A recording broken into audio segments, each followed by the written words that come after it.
கொடிவேரி அணை இந்த ஊருக்கு பக்கத்துல தான் இருக்கு இல்லைங்களா? இங்கே வடநாட்டில் தான் இருக்குது. இதை பற்றி ஒரு செய்தி கேள்விப்பட்டோம். அதை உங்க கருத்து என்னங்க? அந்த கொடிவேரி அணை கட்டப்பட்டது சம்பந்தம் ஒரு டிஸ்பியூட் கூட சொல்லி அதே கொடிவேரி பணி பற்றி வந்து ஒரு டைம் ஒரு பெரிய டிஸ்பியூட் ஆகி நாங்கள் தான் கட்டணும் அப்படின்ட்டு வந்து மைசூர் படையெடுப்பில் வந்து மைசூர்களுடைய மக்கள் கன்னட மக்கள் வந்து இங்கே குடியேற்றப்பட்டு இங்கே வடகரை நாட்டு மன்னர்கள் இவங்களெல்லாம் இந்த செம்பை வேட்டுவன் கட்டிய இந்த கொடிவேரி அணையெல்லாம் அவர்கள் கன்னடர்கள் வந்து குடியேற்றப்பட்டார்கள்.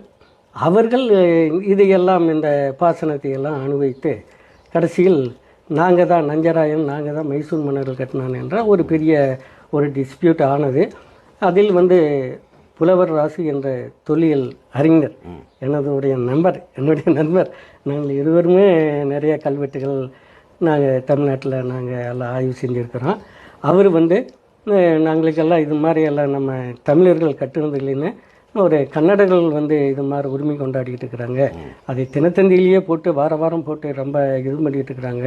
அதுக்கு ஒரு ஈடு கொடுக்க வேணும் அப்படின்னு புலவர் ராசை அழைத்து நாங்கள் எல்லாம் தினத்தந்தி என்னுடைய ஆஃபீஸில் ஈரோடு மையத்திலிருந்து ஒரு விரிவான ஒரு இதையே ஒரு பக்க அளவில் புலவர் ராசு நான் அந்த கொடிவேரி அணிகட்டிய கொங்கால்வான் அறக்கட்டளை இவங்கெல்லாம் இணைந்து நாங்கள் ஒரு பக்கத்தில் அவருடைய எடுத்த கல்வெட்டு வந்து செம்ப வேட்டுவன் கட்டிய ஒரு இது சோழ கொங்கால்வான் கட்டியது தான் கொடிவேரி அணை என்ற அந்த கல்வெட்டை புலவர் ராசு அவர்கள் நான் தான் இங்கே என்னுடைய அணைக்கரையில் எடுத்த அதனுடைய கல்வெட்டு வந்து தற்பொழுது இங்கே வாகுசி பார்க்கில் அந்த ஈரோடு வாகுசி பார்க்கில் அந்த கட்டின ஒரு பேர் என்ன சொல்லுங்க? இன்னொரு முறை சொல்லுங்க. சோழ கொங்கால்வான்.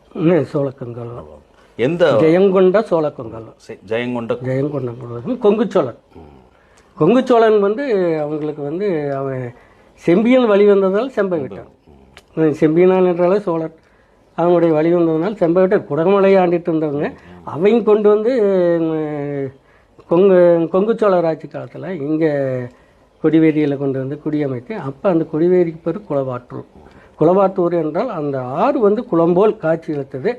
அதனால் அந்த இடத்துல அந்த பாறை மீது ஒரு அணையை கட்டி கொண்டு வந்தார்கள். எந்த ஆண்டு கட்டியிருக்க வாய்ப்பு? 1255 ராஜராஜேந்திர சோழன் காலத்தில்.